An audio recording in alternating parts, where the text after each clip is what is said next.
Bhavnagar district chamber of કોમર્સના પ્રમુખ ભૂપત વ્યાસને લૂંટી લેવામાં આવ્યા છે। 24 માર્ચના મોતીબાગ ટ્રાફિક સિગ્નલ પાસે આ લૂંટનો બનાવ બન્યો।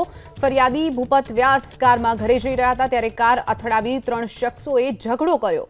ભૂપત વ્યાસનું ગળું દબાવી જાનથી મારી નાખવાની ધમકી પણ આપી। ભૂપત વ્યાસની કારમાંથી 5000 રૂપિયા રોકડા લઈ અને તેઓ નાસી છૂટ્યા હતા। ફરિયાદ નોંધાતા પોલીસે 3 આરોપીઓની શોધખોળ શરૂ કરી છે।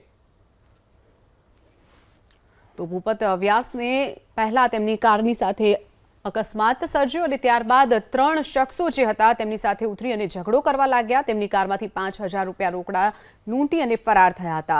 तो भूपत व्यासनुं गळुं दबावी अने जानथी मारी नाखवानी धमकी पण आ शख्सोए आपी हती।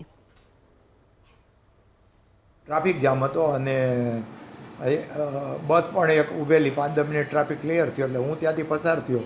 दरमियान बाजूમાં एक गाड़ी ऊभी थी, मारो काचे बंद हतो, एना बधाय काचे बंद हता। बाजू पसार थया पछी मने कांईक अवाज आव्यो, धड़ दईने मारी गाड़ी हारे दरवाजो फटकाड्यो अने हूँ जराक आगळ जाऊँ ए पहेला एणे ऊभेला लोकोए कीधुं के तमारुं बम्पर पण पकड़ीने एणे खेंची नाख्युं। नीचे ढळडाતું હતું, अवाज आववा मळ्यो।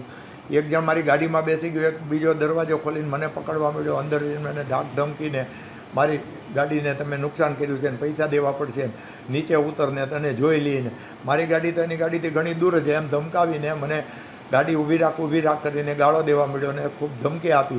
मारे एनी हारे कोई ओळखाण संबंध कांई नहोतुं, મને ઓળખતો પણ નથી અને મારી હારે આવી રીતે એણે દાદાગીરી કરી અને આ બધું કર્યું।